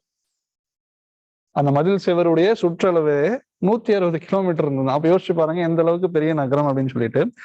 ஸோ அதனுடைய இடம் எந்த அளவுக்கு இருந்தது அப்படின்னா 250 ஸ்கொயர் கிலோமீட்டர்ஸ். ஸோ ஒரு சதுரம். ஸோ 250 கிலோமீட்டர் 250 கிலோமீட்டர் 4 பக்கமும் போட்டீங்க அப்படின்னா எந்த அளவுக்கு கொள்ளளவு இருக்குமோ அந்த அளவுக்கு துவாரகை பெரிதா இருந்துதான். 12 யோஜனாஸ் அப்படின்ட்டு பாகத்துல சொல்லப்பட்டிருந்தது அந்த சுற்றளவு. ஸோ விஸ்வகர்மா சொர்க்கலோகத்துல இருக்கிற ஆர்கிடெக்சரல் இன்ஜினியர், ஸ்தபதி அப்படின்னு சொல்லலாம், இல்லை என்ன வேணா சொல்லுவாங்க. ஸோ ரொம்ப அற்புதமான கோட்டைகள், மாளிகைகள் கட்டினவர் விஸ்வகர்மா. ஸோ அவருக்கு அந்த சேவையை வந்து கிருஷ்ணர் கொடுக்குறார். ஸோ விஸ்வகர்மா என்ன பண்றார், அந்த துவாரகைய அற்புதமான நகரத்தை உருவாக்குறார் கிருஷ்ணருடைய சக்தி மூலமாக, வழிகாட்டுதல் மூலமாக. ஸோ பகவான் ஒரு தண்ணி கடல் மத்தியில இன்னைக்கும் என்ன சொல்லப்பட்டிருக்கு பாவத்தம் அப்படின்னா, அந்த மதில் செவரு, அந்த துவாரகை சுத்தி இருக்கிற மதில் செவரு அந்த கடலுக்கு அடியில இருந்து எழுப்பப்பட்டிருக்கு அப்படிங்கிறதையும் சொல்லப்பட்டிருக்கு. ஸோ யாராலையும் அந்த அளவுக்கு சுலபமா உள்ள நுழைய முடியாது அப்படிங்கிற ஒரு கருத்தை வந்து பாகவதம் சொல்றது. ஸோ மறுபடியும் அதே தான், பகவான் வந்து பகவானுக்கு எண்ணற்ற சக்திகள், அவரால் முடியாதது அப்படிங்கிறது எதுவுமே கிடையாது அப்படிங்கிற தெளிவா புரிஞ்சுக்கணும். ஸோ அந்த துவாரகா நகரம் இன்னைக்கு பார்க்கிறோம், நம்ம நியூயார்க், சிங்கப்பூர், பெங்களூர், சென்னை எல்லாம் பாத்தீங்கன்னா பெரிய பெரிய வானுயர் கட்டடங்கள்லாம் இருக்கு. ஸோ அன்னைக்கு ஆர்சிசி, கான்கிரீட், ஸ்டீல்லாம் இல்லை. ஆனா அன்னைக்கு இருந்த, அப்கோர்ஸ் இன்னைக்கு பெரிய பெரிய கோயில்கள், தஞ்சாவூர்ல இருக்கிற கோயில், பிரகதீஸ்வரர் கோயில், அல்லது ஸ்ரீரங்கம் அல்லது பெரிய பெரிய கோயில்கள் பார்க்கும் பொழுது அன்னைக்கு எந்த அளவுக்கு தொழில்நுட்பத்துல அவங்க வளர்ந்துருந்தாங்க அப்படின்னா, இன்னைக்கு இருக்கிற அந்த மிஷின்ஸ், அந்த டெக்னாலஜி தொழில்நுட்பங்கள் இல்லை அப்படின்னு நினைக்கிறோம். ஆனா அவங்க எந்த அளவுக்கு ரொம்ப சக்தி வாய்ந்தவங்களா இருந்தாங்கன்னா அற்புதமான கட்டிடங்களை கட்டியிருக்க முடியும். ஸோ இந்த துவாரகால அதே மாதிரி அந்த இப்ப ஸ்ரீரங்கம் பாத்தீங்கன்னா 236 அடி உயர் கோபுரம். ஒவ்வொரு மாளிகையும் அந்த அளவுக்கு உயர் கோபுரங்களோட இருந்துதான், பல அடுக்கு மாடிகளா இருந்துதான். ஒவ்வொன்றுமே வந்து தங்கங்கள், வைரங்கள், வைடூரியங்கள் அதனை வந்து அதன் மூலமாக அலங்கரிக்கப்பட்டதாம். ஸோ நம்மள மாதிரி ரோட்ஸ், சாலைகள், நேஷனல் ஹைவேஸ்லாம் இருந்துதான். ஸோ பார்க்ஸ், கல்பவருஷ மரங்கள். கல்பவருஷம் அப்படின்னா எதை விருப்பப்பட்டாலும் அந்த மரங்கள் நம்மளுக்கு அளிக்கக்கூடிய சக்திகள் அந்த மரங்களுக்கு இருந்துதான். ஒவ்வொருத்தருக்குமே வந்து மாளிகைகள், எண்ணற்ற மாளிகைகள். குறிப்பா உக்ரசேன மகாராஜருக்கு நடுவுல ரொம்ப பிரம்மாண்டமான கவர்ச்சிகரமான மாளிகைகள் இருந்துதான். ஒவ்வொரு மாளிகையிலும் விஷ்ணுவை வழிபாடு செய்வதற்காக ஒவ்வொரு கோயில்கள், பலவித 4 வர்ணங்கள் ஆசிரமங்களுக்கும் பலவிதமான இடங்கள்லாம் இருந்துதான் ஒதுக்கப்பட்டு வர்ணாசிரமம் அங்க வந்து செயல்படுத்திட்டு இருந்தான். 33 கோடி தேவர்களும் நீங்க என்ன பண்றாங்க, கிருஷ்ணருக்கு சேவை செய்யறாங்க. அவங்களுக்கு பகவான் ஒரு சக்தியை, குறிப்பிட்ட சக்தியை கொடுத்திருக்காரு இல்லையா. 33 கோடி தேவர்கள் இந்த பிரபஞ்சத்தை வந்து ஆட்சி செய்யறாங்க. ஸோ ஆட்சி செய்யும் பொழுது பகவான் ஒவ்வொருத்தருக்கும் ஒரு சக்தியை கொடுத்திருக்காரு. ஸோ அவங்க சக்திக்கு ஏற்ற அளவுக்கு பகவானுக்கு ஒரு பரிசை கொடுக்குறாங்க, ஒரு சேவையை செய்யறாங்க. அந்த துவாரகா பகவான் வந்து ஒரு புது நகரத்தை உருவாக்குறார். ஸோ நம்மளால முடிஞ்ச ஒரு தொண்டு, ஒரு சேவை அப்படின்னு சொல்லி ஒவ்வொரு தேவர்களும் ஒவ்வொரு விஷயத்த இந்திரா வந்து என்ன பண்றான், இந்திரன் வந்து பாரிஜாத மரத்தையும் சுதர்மா அப்படிங்கிற தன்னுடைய பார்லிமெண்ட்ரி ஹால், ராஜாங்க சபை, சொர்க்கலோகத்துல இருக்கிற ராஜாங்க சபை சுதர்மா அப்படிங்கிறதுக்கு அதனுடைய சபையினுடைய பெயர். ஸோ அந்த முழு சபையுமே வந்து கிருஷ்ணருடைய துவாரகைக்கு பரிசா கொடுக்கிறார். ஸோ இந்த மாதிரி அந்த சபைக்கு என்ன ஒரு சக்தி அப்படின்னா, அதுக்குள்ள யாரு வந்தாலும் அவங்களுக்கு வயோதிகம், வயோதிகத்தால வயசாகவே மாட்டாங்களாம். வயசாகிறதுனால ஒருத்தருக்கு என்னெல்லாம் துன்பங்கள் இருக்கோ அந்த துன்பங்களே வராதான். ஸோ நம்மளுக்கு எல்லாம் பார்லிமெண்ட் இருக்கு இல்லையா, Indian parliament, Russian parliament, American parliament, white house அல்லது ஹவுஸ் ஆஃப் காமன்ஸ். ஸோ அந்த நம்மளுடைய ஆட்சியாளர்கள்லாம் அங்க அமர்ந்து நாட்டினுடைய நடப்புகள், நாட்டினுடைய விஷயங்கள்லாம் பேசி நாட்டினுடைய நலனுக்காக பலவிதமான வழிகளை வகுத்துட்டு இருக்காங்க. ஸோ நம்ம எந்த மாதிரி ஒரு கட்டிடம் கட்டணும் அப்படின்னா, பகவத்கீதையை படிக்கல அப்படின்னா உள்ள வர முடியாது. 4 கட்டுப்பாடு விதிமுறைகள் வந்து யாராவது பின்பற்றல அப்படின்னா உள்ள வர முடியாது. அதாவது மாமிசம் சாப்பிட்டா அந்த கட்டிடத்துக்குள்ள உள்ள விடக்கூடாது. ஸோ அப்பேற்பட்ட ஒரு கட்டிடத்தை கட்டினோம் அப்படின்னா ஆட்சிகள் எப்படி இருக்கும், அந்த காலத்துல வந்து ராஜ ரிஷிகள் எப்படி நம்மளுடைய நாட்டை ஆண்டாங்களோ அந்த அளவுக்கு செழிப்பா இருக்கும் நம்மளுடைய நாடுகள். ஸோ இங்க இந்திரன் சில பரிசுகளை கொடுத்தார். வருணன் ஒரு வெள்ளை குதிரை, தன்னுடைய காதுகள் கிட்ட மட்டும் கருப்பு கலர்ல இருக்குமா, மனோவேகத்துல ஓடுமா. குபேரன் தன்னுக்கு இருக்கிற சில சக்திகள் வந்து பகவான் கற்பணிக்கிறார். இந்த மாதிரி எல்லா தேவர்களும் பகவானுக்கு பல விதத்துல சேவை செய்யறாங்க. ஸோ சில பிரபுபாதர் என்ன கருத்தை சொல்றாரு அப்படின்னா, இந்த அத்தியாயத்தை முடிக்கும் பொழுது அதே அவங்களுடைய பாத சுவடிகளை பின்பற்றி அனைத்து ஜீவராசிகளும், குறிப்பா கிருஷ்ணருடைய பக்தர்கள், கிருஷ்ணருடைய கருணையால என்னென்ன சக்திகள் அவங்களுக்கு வழங்கப்பட்டதோ அதை வந்து அவங்களுடைய சக்திக்கு ஏற்ப பகவானுக்கு ஏதாவது பரிசுகள், காணிக்கைகள், அதாவது சேவைகள்ல ஈடுபடணும் அப்படின்னு சொல்லி சில பிரபுபாதர் அற்புதமான ஒரு கருத்தை சொல்றார். ஸோ அந்த கருத்தை முன் வச்சு நம்ம என்ன சொல்றோம், கிருஷ்ணருக்காக ஒரு அற்புதமான ஒரு கோயில் கட்டிட்டு இருக்கோம் சேலத்துல. கல் கோயில். ஸோ துவாரகையில எப்படி இரும்பெல்லாம் இல்லாம கல்லையே கிருஷ்ணருக்காக வந்து அற்புதமான கிருஷ்ணரே கட்டினார். ஸோ இங்கேயும் கிருஷ்ணர் தான் கட்டுறாரு. ஸோ பட் ஆனா நம்ம சிறிதளவு ஆசை கொண்டு முயற்சி செய்தோம் அப்படின்னா நம்ம தூய்மை அடைவோம், நம்மளுக்கு தான் பெரிதளவு லாபம். ஸோ நம்மளால முடிந்த அளவுக்கு எப்படி எல்லா தேவர்களுக்கும் கிருஷ்ணருக்கு சேவை பண்ணாங்களோ நம்மளும் நற்குணங்களோடு தேவர்கள் மாதிரி வாழணும், அசுரன் மாதிரி வாழாம இருக்கணும் அப்படின்னா என்ன பண்ணணும், நம்மளால முடிந்த அளவுக்கு அப்படின்னா முடிந்த அளவு அப்படிங்கிற வார்த்தைக்கு ஒரு வகுப்பே எடுக்கலாம். எனக்கு இவ்வளவுதாங்க முடியும் அப்படின்னு சொல்லி ஒவ்வொருத்தர் நினைச்சுக்கலாம். பட் உண்மையிலே கிருஷ்ணருக்கு தெரியும் நம்மளுக்கு எந்த அளவுக்கு முடியும்னு சொல்லிட்டு. ஸோ கிருஷ்ணருக்கு வந்து நம்ம 1% லாபத்தை கொடுத்துட்டு 99% லாபத்தை நம்மளுடைய புலனின்பத்துக்காக அனுபவிக்கிறவன் பக்தன் கிடையாது. அப்கோர்ஸ் ஆரம்ப நிலையில இருக்கிறவர்கள் ஸோ பாராட்டப்படுகிறார்கள். பட் ஆனா உண்மையான நிலை அப்படிங்கிறது நம்ம புரிஞ்சுக்கணும். உண்மையான பக்தர்கள் கிருஷ்ணர் தான் வாழ்க்கை அப்படின்னு சொல்லி, பணம் அப்படிங்கிறது மட்டும் கிடையாது. பணம் இல்லாதவங்களும் கிருஷ்ணருக்கு தூய பக்தியை செய்ய முடியும். அதுல எந்த விதமான ஒரு பல வகுப்புகளுக்கு முன்பு ஒரு அத்தியாயத்துல நம்ம பார்த்தோம், கிருஷ்ணரிடம் இல்லாத ஒரு விஷயத்தை பக்தர்கள் அவருக்கு அர்ப்பணிக்கணும் அப்படின்னு சொல்லி அதுல ரொம்ப எளிமையா வந்து நம்ம பிரபுபாதருடைய தத்துவங்களை முன் வச்சு நம்ம அதை எப்படி அது கிருஷ்ணர்கிட்ட இல்லாத ஒரு விஷயத்தை கிருஷ்ணருக்கு அர்ப்பணிக்கிறதா அப்படிங்கிற பக்தி அப்படிங்கிற ஒரு கருத்தை வந்து நம்ம பேசியிருந்தோம். ஸோ பணம் அப்படிங்கிறது மட்டும் கிடையாது. பணமே இல்லை அப்படின்னாலும் நம்மளுக்கு ஏதாவது சிலருக்கு பேசுற திறன் இருக்கலாம், சிலருக்கு பாடுற திறன் இருக்கலாம், சிலருக்கு உடல் ரீதியான பலம் இருக்கலாம். நம்மளுக்கு என்ன பலன், என்ன திறமை இருக்கோ கிருஷ்ணருடைய கருணையாலையும் அப்கோர்ஸ் நம்மளுடைய கர்மா அப்படிங்கிறதும் இருக்கு. ஸோ அதன் மூலமாக என்ன விஷயங்கள் கொடுக்கப்பட்டதோ அன்போட நம்மளால முடிந்த அளவுக்கு கிருஷ்ணருக்கு தொண்டு செய்யும் பொழுது 100% கிருஷ்ணருடைய அனுகிரகம் நம்மளுக்கு கிடைக்கும். ஸோ ஒருத்தரால கிருஷ்ணருக்கு 10 கோடி ரூபாய் கொடுக்க முடியும், ஆனா அவர் 1 லட்சம் தான் கிருஷ்ணருக்கு தராரு அப்படின்னா அது எந்த அளவுக்கு நியாயம்? அதே ஒருத்தருக்கு கிருஷ்ணருக்கு 1000 ரூபாய் தான் கொடுக்க முடியும், ஆனா அவர் தன்னையே வருத்தி கொண்டு கிருஷ்ணருக்கு 5000 ரூபாய் நன்கொடை கொடுக்குறாரு அப்படின்னா அவர் வந்து அந்த 1,00,000 கொடுத்தவரை விட பல மடங்கு உயர் பக்தர். ஸோ அதுதான் எங்க கருத்து.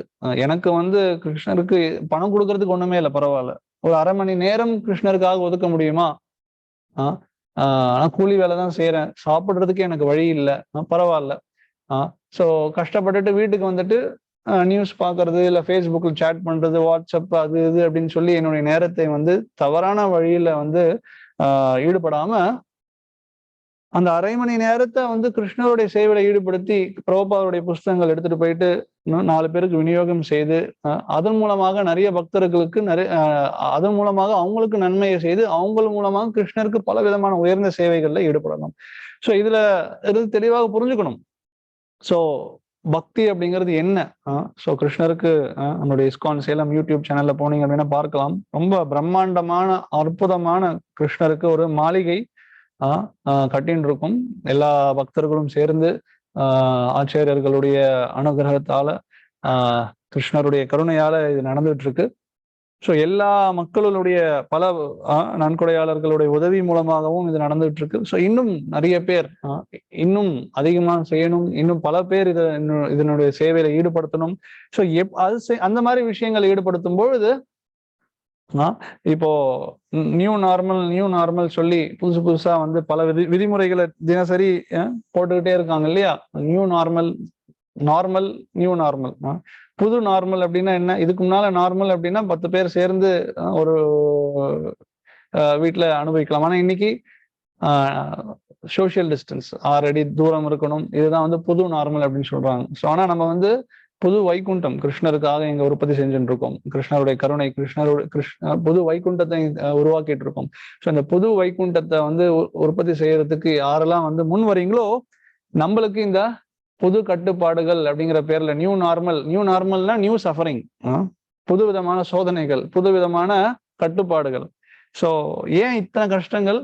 ஏன்னா கிருஷ்ணருக்கு சேவை செய்யாம நான் தனியே அனுபவிக்கணும் அப்படிங்கிற அந்த எண்ணத்தினாலதான் நம்ம வந்து இவ்வளவு கஷ்டங்கள் அனுபவிச்சுட்டு இருக்கோம். ஸோ ஆனா பக்தர்கள் கிருஷ்ணரை மையமா வச்சு வாழும் பொழுது எந்த விதமான கஷ்டங்களோ சோதனைகளுக்கோ ஆளாகிறது கிடையாது. ஸோ இதை நம்ம வந்து தெளிவா புரிஞ்சுக்கலாம். பக்தர்களுடைய வாழ்க்கை எந்த அளவுக்கு கிருஷ்ணரை மையமா வச்சு அவங்க வாழும் பொழுது என்ன சொல்லப்பட்டிருக்கு? Every step is a dance. ஒவ்வொரு அடியுமே வந்து நடனம் மாதிரி இருக்குமா வைகுண்டத்துல. ஒவ்வொரு வார்த்தைகளும் பாடல்கள் மாதிரி இருக்கும். அப்ப பாடல்கள் நடனங்கள் எப்படி இருக்கும் அப்படின்னு யோசிச்சு பார்த்துக்கோங்க. ஆனா இங்க ஒவ்வொரு அடியும் முதல்ல அடியே வைக்க கூடாது, அப்படி வச்சோம்னா அது அபாயகரத்துல முடிஞ்சிடும் அப்படிங்கிறத வந்து சொல்லிட்டு இருக்காங்க. ஸோ நம்மளால முடிஞ்ச அளவுக்கு, பணம் இல்லையா நீங்க உங்களுடைய நகைகளை கொடுக்கலாம். ஸோ இல்லையா உங்களுடைய பல விதமான நிலங்களை வந்து உங்க பேர்ல இருந்தது அப்படின்னா, உங்களுக்கு விற்க தெரியல அப்படின்னா எங்களை கான்டாக்ட் பண்ணுங்க, நாங்க அதுக்கான உதவியை செய்யறோம். இல்ல வீடு இருக்கா, ஓகே, அதுக்கான அதை விற்கிறதுக்கான ஏற்பாடுங்க நாங்க செஞ்சு கொடுக்குறோம். உங்களால என்ன முடியுமோ கிருஷ்ணருக்கு நீங்க ஸோ கிருஷ்ணருக்கு உங்களுடைய சேவை செய்யும் பொழுது இந்த பிரம்மாண்டமான கோயில் கிருஷ்ணருக்காக கட்டும் பொழுது வாழ்க்கையின் உண்மையான லட்சியத்தை நம்மளால அடைய முடியும். உண்மையான ஆனந்தத்தை நம்ம அனுபவிக்க முடியும். ஸோ கடைசி சில கருத்துக்கள் நம்ம வந்து இந்த துவாரகா எப்படி இந்த தொல்பொருள் ஆராய்ச்சி நிபுணர்கள் அந்த தொல்லியல் வழி மூலமாக எப்படி அவங்க வந்து ப்ரூவ் பண்ணாங்க அப்படிங்கிறதுக்கு நிறைய வீடியோஸ் இருக்கு இன்டர்நெட்ல. குறிப்பா பாத்தீங்க அப்படின்னா SR ராவ் அப்படிங்கிறவர் 1970களில் அவர் ரொம்ப பிரபலம் வாய்ந்த தொல்பொருள் ஆராய்ச்சி நிபுணர். ஸோ அவர் பாத்தீங்க அப்படின்னா துவாரகையை கண்டுபிடிக்கிறதுக்காக பல விதமான முயற்சிகளை அந்த காலத்திலேயே எடுத்தார். அதை தொடர்ந்து அவங்களுடைய மகள் டாக்டர் நளினி ராவ் அப்படிங்கிறவங்க, அவங்க பாத்தீங்க அப்படின்னா சோகா யூனிவர்சிட்டி அமெரிக்கால ஒரு பெரிய ப்ரொஃபஸர். ஸோ அவங்களும் பாத்தீங்க அப்படின்னா அவங்களுடைய தந்தையுடைய வழியிலேயே போய் அந்த ஆராய்ச்சிகள்ல இன்னும் நிறைய ஈடுபட்டு அவங்களுடைய வீடியோக்கள்லாம் வந்து நிறைய இருக்கு. ஸோ ஓரளவுக்கு விஞ்ஞானத்தினுடைய சயின்ஸ் நாலேஜ், ஆர்கியாலஜிக்கல் நாலேஜ் அல்லது அது தொடர்புள்ள ஓஷியானோகிராஃபி, அதாவது கடல்கள்ல செய்யற பல ஆராய்ச்சிகள் ஓஷியானோகிராஃபி அப்படின்னு சொல்லுவாங்க. அல்லது எபிகிராஃபி அப்படின்னா கல்வெட்டு, இந்த கல்வெட்டை பத்தி படிக்கிறவங்க. ஸோ இந்த பல வழிகள் மூலமாக எப்படி துவாரகை உண்மையான நகரமா இருந்தது, கிருஷ்ணர் ஆட்சி செய்த நகரம், அதுவும் குறிப்பா 5000 வருஷத்துக்கு முன்னால இந்த நகரம் இருந்தது அப்படின்னு சொல்லி பல விதத்துல வந்து அவங்க வந்து எக்ஸ்பிளைன் பண்ணியிருக்காங்க. ஸோ அந்த நகரத்துல இருந்த அந்த மதில் சுவர்கள் இருக்கிற கற்கள், அல்லது குறிப்பா பாத்தீங்க அப்படின்னா சில நம்மளுக்கெல்லாம் எப்படி இன்னைக்கு ஆதார் கார்டு அப்படிங்கிறதா இருக்கு. ஸோ துவாரகாவாசிகளுக்கு அப்போ ஒரு முத்திரை சீல்ஸ் இருந்துதான். அது இருந்தாதான் வந்து உள்ள இருக்க முடியும். அது இல்லாம உள்ள விட மாட்டாங்க அப்படின்னு சொல்லி. ஸோ அந்த முத்திரை எப்படி இருந்தது, அது மகாபாரதத்துல சொல்லப்பட்டிருக்கு. அந்த முத்திரையில என்ன வடிவம் இருந்தது, நான் அந்த வீடியோ காட்டுறேன் உங்களுக்கு. ஒரு குறிப்பிட்ட மிருகம், இந்த மிருகத்துக்கு 3 தலைகள், ஒரு ஆடினுடைய தலை, ஒரு காளையுடைய தலை, அப்புறம் யூனிகார்ன் ஒரு வகையான குதிரை, அந்த 3 தலைகள் கொண்டு இருந்தது. ஸோ அந்த முத்திரைகள்லாம் வந்து பாத்தீங்க அப்படின்னா மகாபாரதத்துல தெளிவாக விளக்கப்பட்டிருக்கு. அதே மாதிரி முத்திரைகள் துவாரகால அதாவது குஜராத் மாநிலத்துக்கு ஒட்டின கடல் பகுதிகளில் வந்து ஆராய்ச்சி செய்யும் பொழுது அந்த முதிரைகள்லாம் அவங்களுக்கு கிடைச்சது. ஸோ அது மட்டும் இல்லாமல் பல விதமான ஆர்டிஃபேக்ட்ஸ்னா கலைப்பொருட்கள், அவங்க பயன்படுத்தின பாத்திரங்கள், அதெல்லாம் கார்பன் டேட்டிங், அந்த மாதிரி பல விதமான ஆராய்ச்சிகள் இருக்கு. பல விதமான வழிமுறைகள் மூலமாக எத்தனை வருடங்கள் பழமை வாய்ந்தது அப்படின்னு சொல்லி அதை ஆராய்ச்சி செய்யும் பொழுது குறைந்தபட்சம் 5000 வருஷங்களுக்கு முன்பு அப்படிங்கிறது தெளிவா சொல்லப்படுறது. ஹரிவம்சா அப்படிங்கிற பகுதி மகாபாரதத்துல, அந்த பகுதியில இருந்து துவாரகா பற்றியான பல விவரங்கள் இருக்கு. அந்த விவரங்களுக்கு அடிப்படையிலுமே வந்து பாத்தீங்க அப்படின்னா அவங்க ஆராய்ச்சி செய்யும் பொழுது அது உண்மையா இருந்தது. ஸோ அது மட்டும் இல்லாம நான் உங்களுக்கு ஜஸ்ட் அந்த வீடியோவை ஷேர் பண்றேன். ஸோ அஃப்கோர்ஸ் அது ஆங்கிலத்தில் இருக்கும். நீங்க நேரம் இருக்கும் பொழுது அதை நீங்க பார்க்கலாம். Famous archaeologist who passed away in 2013, and he was also an emeritus scientist who discovered a major port of Lothal, which was the first Indus Valley site in 50 years. During the last year of his service, he was posted to Baroda, back when he very first began his service, and he found that this huge, there's a 1st century BC1 built out of bricks and probably belonging to the Shatavahana period. From mythology to history, and below that, Nalina Rao, he went deeper to the water level, and what he found, so romba technical Madhapur over here, ஓரளவுக்கு இந்த விஞ்ஞானங்களை பற்றி தெரிந்த நபர்கள், ஓஷியானோகிராஃபி அப்படின்னு சொன்னேன் இல்லைங்களா, இதை பத்தி தெரிஞ்சவங்க, சீ levels,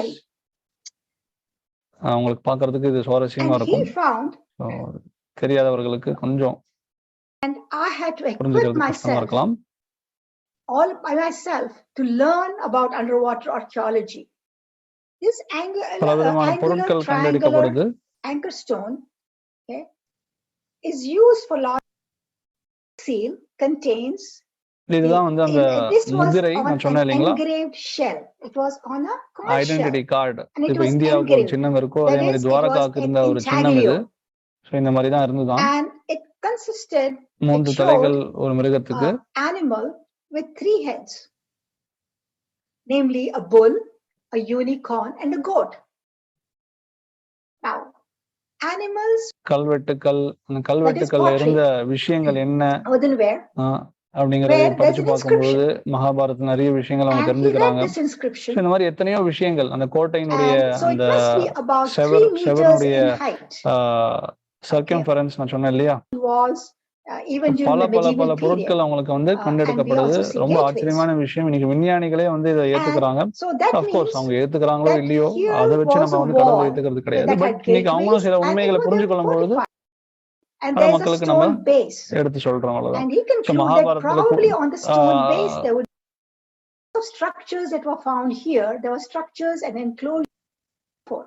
So here you see the artificial dockyard that was built.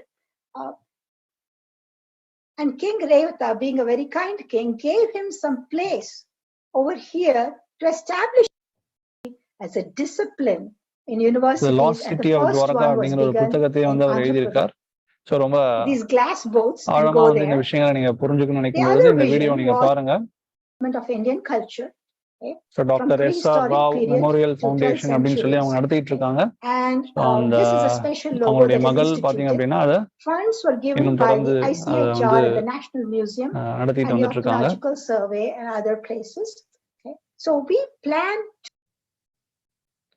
So இது மட்டும் இல்லாம இப்போ கிருஷ்ணா மித் ஆர் ரியல் அப்படின்னு சொல்லி ஒரு வீடியோ இருக்கு. ஸோ அதுல எல்லாம் பாத்தீங்க அப்படின்னா மகாபாரதம் நடக்கும் பொழுது அஸ்ட்ரோனாமிக்கல் பொசிஷன்ஸ், அதாவது கிரகங்களுடைய அமைப்பு, அந்த மகாபாரதம் நடக்கும்போது என்ன கிரக அங்கங்களுடைய அமைப்பு இருந்தது அப்படின்னு சொல்லி ரொம்ப டீட்டெயிலா ரொம்ப விவரமா வந்து மகாபாரதத்துல கொடுக்கப்பட்டிருக்கு. ஸோ அந்த அமைப்புகள்லாம் எடுத்து படிச்சு அந்த அமைப்புகள் பிரகாரம் வந்து கிரகங்களை வச்சு பார்க்கும் பொழுது இன்னைக்கு விஞ்ஞானம் ஏத்துக்கிற அளவுக்கு சில அமைப்புகள்லாம் வந்து ஒவ்வொரு வருஷத்துக்கு ஒரு தடவை வரும், சில அமைப்புகள் 100 வருடங்களுக்கு ஒரு தடவை வரும், சில அமைப்புகள் வந்து 1000 வருடங்களுக்கு ஒரு தடவை வரும். ஸோ அந்த மாதிரி அமைப்புகள்லாம் வச்சு பார்க்கும் பொழுது எப்படி மகாபாரதம் போர் ரொம்ப எக்ஸாக்டா 5000 வருஷத்துக்கு முன்னால் நடந்தது அப்படிங்கிறதையுமே பாத்தீங்க அப்படின்னா இந்த மாதிரி வீடியோக்கள் மூலமாக ஸோ நம்ம மேபி இதை வருங்காலத்துல வந்து நம்ம பார்க்கலாம். ஸோ இந்த மாதிரி பல விதங்கள்ல வந்து கிருஷ்ணருடைய துவாரகை எப்படி கிருஷ்ணருடைய துவாரகை எப்படி இருந்தது அப்படிங்கிறத வந்து நம்ம விஞ்ஞானிகள் அதை வந்து காட்டியிருக்காங்க. ஸோ நம்மளுடைய அவங்க பார்க்கலாம் கிருஷ்ணர் அவங்களுக்கு கொடுத்த அந்த ஞானத்தை வந்து கிருஷ்ணருடைய சேவையில அவங்க ஈடுபடுத்தி அவங்க எப்படி பண்றாங்களோ அதுவும் ஒரு விதமான சேவை தான் அப்படிங்கிற சொல்லணும். ஸோ நம்மளுக்கு கிருஷ்ணர் என்ன சக்தியை கொடுத்திருக்காரோ அந்த சக்தியை வந்து அவருடைய சேவையில ஈடுபடுத்தும் பொழுது அது பக்தி யோகமா மாறிடுது, கிருஷ்ண உணர்வு செயலா மாறிடுது. ஸோ அதுதான் வந்து நம்மளுடைய வாழ்க்கையில செய்யணும். என்ன பலம் இருக்கு, என்ன சக்தி இருக்கோ அதான் வந்து நம்ம கிருஷ்ண சேவையில பயன்படுத்தணும். உதாரணத்துக்கு பொங்கல் அப்படிங்கிற விழா வருது. பொங்கல் அப்படிங்கிறது என்ன? ஸோ சக்கர பொங்கல், லீவு, சினிமா ரிலீஸ், அதுதான் நம்மளுக்கு தெரியும். பட் ஆனா வாட் இஸ் ஆக்சுவலி பொங்கல்? விவசாயிகள் தேர் ஃபர்ஸ்ட் ஹார்வெஸ்ட், அவங்களுடைய முதல் ஹார்வெஸ்ட் அறுவடை, அவங்களுடைய முதல் அறுவடையை வந்து கடவுளுக்கு நன்றி சொல்லி அதை அர்ப்பணிக்கிறாங்க. ஸோ சூரிய பகவானுக்கு குறிப்பா அவருடைய கருணையால அவருடைய சக்தியால பாத்தீங்க அப்படின்னா இந்த அறுவடை வந்து வெற்றிகரமா வந்திருக்கு. ஸோ கடவுளுக்கு நன்றி சொல்லி அவங்க கடவுள் மூலமாக கிடைச்ச அந்த விஷயத்தை அவங்களுக்கு அர்ப்பணிக்கிறாங்க. ஸோ அது என்ன ஆகுறது? பெரிய விழா. இது நம்மளுடைய கலாச்சாரம், நம்மளோட கலாச்சாரத்துல இருக்கிற விஷயம் தான். இன்னைக்கு நம்ம வந்து கோயில்கள்ல பக்தர்கள் பகவானுக்கு அர்ப்பணிக்காம எந்த ஒரு விஷயத்தையுமே சாப்பிடுறது கிடையாது. ஸோ தினசரி பிரசாதம் தான் சாப்பிடுறோம். ஸோ அந்த பொங்கல் அப்படிங்கிறது விழா அப்படின்னா அப்போ பக்தர்களுடைய வாழ்க்கையில தினசரி விழா அப்படிங்கிறது ஏன் அப்படின்றது இப்ப புரிஞ்சுக்கோங்க. ஏன்னா தினசரி நம்ம பக்தர்கள் கடவுளுக்கு அர்ப்பணம் பண்ணி பிரசாதமா சாப்பிடுறோம். ஏன் பொங்கல் மட்டும்? மற்ற ஐட்டம்லாம் வந்து நம்ம தனியா சாப்பிடணும், பொங்கல் மட்டும்தான் கிருஷ்ணருக்கு விருப்பமா? கிடையாது. வெங்காயம், பூண்டு, மாமிசம் இதெல்லாம் இல்லாம கடவுளுக்கு நம்ம அன்போட எதை சமைச்சாலும் கிருஷ்ணர் அதை ஏத்துக்கிறார். ஸோ அதை சுவைக்கலாம். நெய்யிலேயே பாத்தீங்க அப்படின்னா பல விதமான பண்டங்களை வந்து பக்தர்கள் சமைக்கிறாங்க தினசரி, நெய்யில சாப்பிடலாம். ஸோ கிருஷ்ண பக்தியில அவ்வளோ விழாக்கள். அதனால பிரபுபாதர் இந்த நியூ இயர் அப்படிங்கிறதுக்கு ஒரு கோட், நவ ரச தாம்னி உத்தியத்தம் ரந்து மாசித் ததவதி பதாரி சங்கமே ஸ்மரியமானே பவதி முகவிகார் கிருஷ்ணி நிஷ்டீவனம் ச கிருஷ்ணத்வதீய பத பங்கஜ பஞ்சராத்தம். ஸோ அதாவது நவ ரச தாம்னி உத்தியத்தம் ரந்து மாசித், கிருஷ்ண பக்தியில பக்தர்கள் பக்தி தொண்டில ஈடுபடும் பொழுது ஒவ்வொரு க்ஷணமுமே வந்து அவங்களுக்கு பலவிதமான மகிழ்ச்சியுடைய எல்லையே இல்லாம மகிழ்ச்சிகள் பல விதத்துல அதிகரிச்சுக்கிட்டே இருக்கு. ஸோ பல வழிகள்ல மகிழ்ச்சியை அனுபவிச்சுட்டு இருக்காங்க. ஸோ அதனாலதான் கிருஷ்ண பக்தி அப்படிங்கிறது சுசுக்கம் கருத்தும் அவ்வியம், மிக மகிழ்ச்சிகரமாக பயிற்சி செய்யப்படுது, ஹாப்பிலி பர்ஃபார்ம்டு கிருஷ்ண பக்தி அப்படிங்கிறது.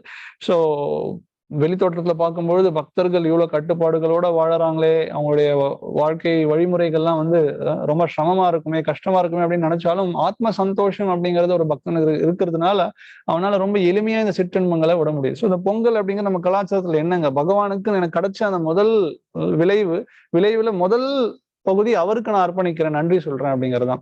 ஸோ அதனாலதான் பக்தர்கள் தினசரி அவங்க எதை சாப்பிட்டாலும் பிரசாதம், உணவை சமைக்கிறது மட்டும் அவருக்கு அர்ப்பணிக்கிறது கிடையாது. பக்தர்களுடைய ஒவ்வொரு வார்த்தை, ஒவ்வொரு செயல், ஒவ்வொரு மூச்சும் கிருஷ்ணருடைய திருப்திக்காக தான் அவங்க அர்ப்பணிக்கிறாங்க. ஸோ அதனால என்ன ஆகுறது, அவங்க வாழ்க்கை முழுக்க விழா கோலங்களாவே இருக்குங்க. It's all full of festivals, தினசரி விழாக்கள் தான். ஸோ அதை வந்து கடமையா மட்டும் செய்யாம அதை அன்போட செய்யும் பொழுது அது இன்னும் பன்மடங்கு அதிகரிக்கிறது அந்த ஆனந்தமானது. So Krishna bhakti is full of festivals, happiness. So அதனால இந்த விஷயங்களை தெளிவா புரிஞ்சுக்கோங்க. கிருஷ்ண தத்துவத்தை வந்து தீவிரமா எடுத்துக்கோங்க. ஸ்ரீல பிரபுபாதருடைய புஸ்தகம் பகவத்கீதை, பாகவதம், கிருஷ்ணா, இந்த புஸ்தகங்களை தினசரி குறைந்தபட்சம் 1 மணி நேரமாச்சும் படிச்சீங்க அப்படின்னா நம்மளோட கிருஷ்ண பக்தியில இருக்கிற ஆழமான தத்துவங்களை தெளிவா புரிஞ்சு கொள்ள முடியும். இன்னும் கிருஷ்ண பக்தியில தீவிரமா உங்களை ஈடுபடுத்திக்க முடியும். ஸோ தினசரி ஹரே கிருஷ்ணா மகாமந்திரத்தை ஜபம் செய்யுங்க. ஹரே கிருஷ்ணா கிருஷ்ண கிருஷ்ணா ஹரே ஹரே, ஹரே ராம ராம ராம ஹரே ஹரே. தொடர்ந்து நம்மளுடைய நிகழ்ச்சிகளை பங்கு பெறுங்க. பல விதமான சேவைகள்ல ஈடுபடுங்க. சொன்னேன், நியூ வைகுண்டா, நியூ நார்மல் தேவையில்லை, நம்மளுக்கு நியூ வைகுண்டம் கட்டின்னு இருக்கோம். கிருஷ்ணருக்கு அற்புதமான கோயில். நம்மளுடைய வீடியோ நீங்க பார்க்கலாம். ஸோ உங்களால முடிந்த உதவிகள்ல ஈடுபடணும். மற்றவங்களையும் நம்ம ஊக்கப்படுத்தி இந்த வழிமுறையில அவங்கள நம்ம மற்றவர்களையும் ஈடுபடுத்தணும். ஸோ மிக்க நன்றி. யாருக்காவது கேள்விகள் கருத்துக்கள் இருந்தால் உங்களுடைய கையை உயர்த்தலாம், அல்லது சாட்ல உங்களுடைய கொஸ்டின்ஸை தெரிவிக்கலாம். கையை உயர்த்தீங்கன்னா அன்மியூட் பட்டன் ப்ரெஸ் பண்றேன். So you can ask your questions.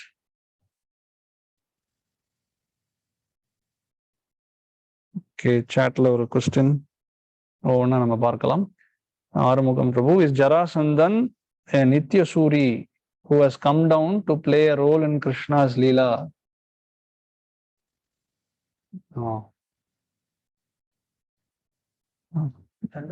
சிசுபாலா. So என்ன கேள்வி கேட்டிருக்காரு அப்படின்னா, ஜராசந்தன் ஒரு பகவானுடைய நித்திய பக்தரா வைகுண்டத்துல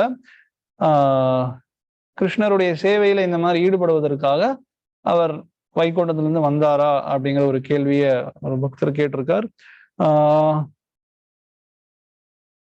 நம்ம பாகவதத்துல இந்த வியாக்கியானத்திலையும் ஜராசந்தனுடைய முந்தின அப்படின்னு பார்த்தா எல்லாருமே கிருஷ்ணர்கிட்ட தான் வந்தோம். நீங்களும் நாங்க எல்லாருமே கிருஷ்ணர்கிட்ட தான் வந்திருக்கோம். ஆனா நம்ம அசுரத்தனமான ஆசையை கொண்டதுனால இங்க வந்தோம். ஸோ குறிப்பா ஜராசந்தனை பத்தி நான் படிக்கல.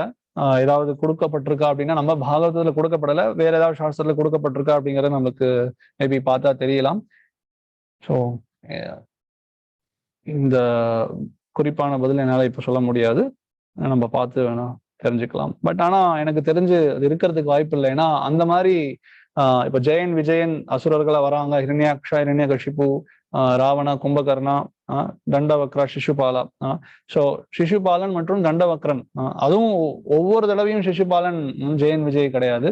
ஸோ சில சமயம் மட்டும்தான் அப்படின்னு சொல்லப்பட்டிருக்கு தெளிவா சாஸ்திரத்துல. ஸோ அப்படின்ற பட்சத்துல ஒருவேளை இவங்க பெரிய பக்தரா இருந்திருந்தாங்க அப்படின்னா அதை கண்டிப்பா சாஸ்திரம் மேற்கோள் காட்டியிருப்பாங்க. ஸோ அது காட்டாத பட்சத்துல